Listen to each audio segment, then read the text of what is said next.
On this episode of Character Creation Showdown, two opposing players race to build a better D&D 5e character based solely on the roll of the dice. After 3 characters have been created, they will battle it out to see who is the ultimate character creator. If you missed the last episode, where our players built their second character, you can click here. This first roll will decide the intended role of a character in a party.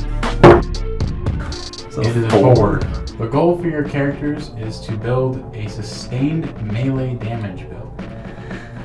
Okay. I got the high ground. This next dice roll will determine the character's race. So it's a 47 cut in half, rounded down, which is 23. Your character's race is Tortle. This game is rigged, dude.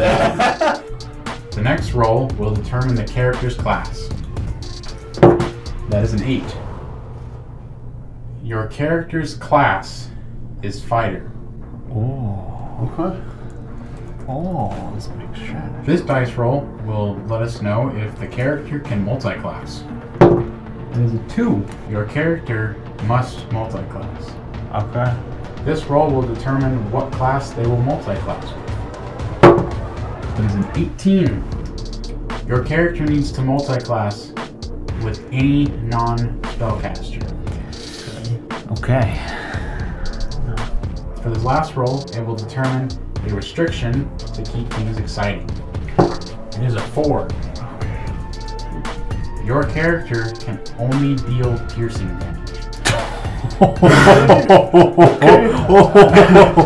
Okay. That does actually remove some options. I was thinking about. Okay. With those restrictions, you have 30 minutes to build a level 6 character. Good luck.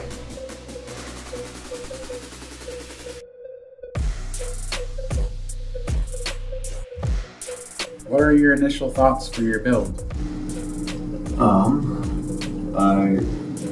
Well, we started with Fighter and then we had any non-spellcaster, so my first 2 choices there were Blood Hunter and Barbarian. But since we're level 6, I for sure want to get extra attack, so 5 levels have to go in one of those classes, for sure. I think the Fighter subclasses are the best, and the Blood Hunter doesn't get their Crimson right, but increases their damage until level 2, so you still can't get to level 5. So I think I'm going to go with Barbarian. Either level 5 Barbarian, 1 Fighter, or 5 Fighter, 1 Barbarian, because like you just have to get extra attack here for sustained damage. And so I'm trying to decide between the Polearm Master Feat, which unfortunately we would have to use a spear here since we're locked into piercing damage, or I could use a pike, I believe, and use Great Weapon Master instead. I think that's what I'm going to decide between right now. So what do you think is the most challenging part of your build? So yeah, making sure I get extra attack in there, because like there's other important things that might be considered like reckless attack to always have advantage, versus how good a Fighter subclass would be. It'll be a little bit of math, but yeah, just like which levels to take and which one, I think. At only level 6. And then figuring out which feat to take. We still only get 1. What are your initial thoughts for your build? Very interesting. I'm hoping right now to kind of cheese Jonathan and go with like a rogue fighter cavalier thing where my mount gives me sneak attack because it's an ally near me when I hit him. So that is my current goal. Hopefully I can buy a horse. What is going to be the most challenging part of your build? I'm trying to find a good class to like do sustained damage but be like kind of cool with a fighter. You know, usually a fighter is like almost always considered like a burst build with an action surge and stuff like that.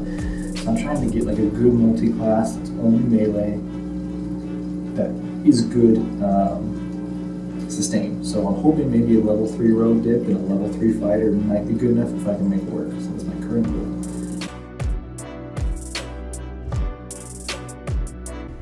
We are halfway through. How is your build currently going? I'm a little stuck right now, but it's going pretty good. I have decided I'm going to be a fighter rogue, and I'm going to be buying the riding horse because I've got enough money for it. So I'm stuck between if I want to go 3 fighter, 3 rogue, and I get subclass of each. You take Cavalier on the fighter, it gives me a couple benefits, or I could go 4 rogue and then get sneak attack off of non-combatant on feet. So I'm thinking about some stuff. So that's my plan right now. What do you think are your chances against your opponent? You know, Normal doesn't seem as confident on this one, so I think I'm pretty good. How is your build currently going? Pretty well. I ended up narrowing all those last choices down to either Berserker Barbarian or Echo Knight. Because either way with those, you end up getting 3 attacks with Great Weapon Master. The -5 +10 thing just ends up being the best over just Polar Master by itself. And the Barbarian, I think the Barbarian definitely comes out on top because of Reckless Attack. Free advantage. And then with the Echo Knight, they both end up getting 3 attacks, but with the Echo Knight 5 Barbarian one, that would take 2 bonus actions, versus entering into a Frenzied Rage from the Berserker just takes 1 bonus action. So you end up saving some action economy there and doing, I believe it was about 10 more damage per turn. So yeah, that's what I ended up going for. So it'll be 5 levels in Berserker Barbarian and 1 level in Fighter. So what do you think your chances are against your opponent? Pretty good. I actually heard of some builds similar to this before we went in, so yeah. Alright, now that our players have finished their builds, let's see what they have come up with. Let's start with John. We went with Barbarian 5, Fighter 1, Fighter being the required part of this. And then we went Path of the Berserker. So when we enter a rage, this lets us, when we enter a rage, we can go to a Frenzied Rage, and then we can make attacks as a bonus action while the rage lasts.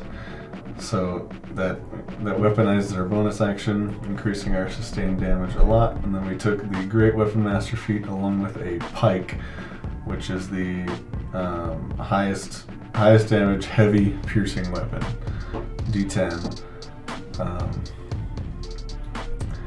And yeah, so we'll rage, and then on each turn thereafter, we'll make 2 attacks. Then on each turn thereafter, we'll make 3 attacks with our pike, Reckless Attack, Great Weapon Master. Yeah. And then from the 1 level of Fighter, we don't get a ton, but it's not bad. We get Second Wind, a little bit of healing, and we get a Great Weapon Fighting, the fighting style. So it's not a huge damage increase, but if we roll a 1 or a 2 on our D10 from our pike, we can re-roll them. We can re-roll it. So a little bit of a damage increase there. But yeah, that is all I got. Very cool build. Good luck in battle with that one. Alright, now let's see what Lucas has brought to the table. Okay, for my build, I decided I changed some stuff around. I was unsure on what I wanted to do. I originally wanted to go Psy Knife, the Psychic Blades for the Rogue, but I don't believe that would count as slashing or piercing damage. So I changed some stuff around. So I ended up going, man, 5 Fighter, 1 Rogue. I'm still getting Sneak Attack. For my Fighter, I'm taking Echo Knight. So Echo Knight's pretty good just sustain damage wise because you can make an echo of yourself. After you take the attack action, you can make another melee attack from its position, and you can do that up to your con mod, so it's quite a few times. So it's an extra hit. The Rogue, I'm getting an extra D6. I thought it'd be kind of funny just to get it. There might have been other efficient ways. And then level 4, I'm taking Mountain Combatant. I'm going to be riding a riding horse because it costs 75 gold and I rolled 160. So yeah, essentially I'm going to pretty much on my turns going to be coming in on my mount. I have advantage because I'm mounted, and hopefully he's not mounted. That is the whole goal. If he's mounted, then things get weird, but if he's not mounted, then I get advantage off of amount of combatant. I'm going to be hitting him with a spear 2 times because I have 2 attacks at level 5, and then hopefully I have my echo at that point to get another attack, and I get 1 sneak attack after that. So, yeah. Thank you for watching. If the video is live, you can watch as our players battle their characters in an intense fight to determine who is the ultimate character creator here.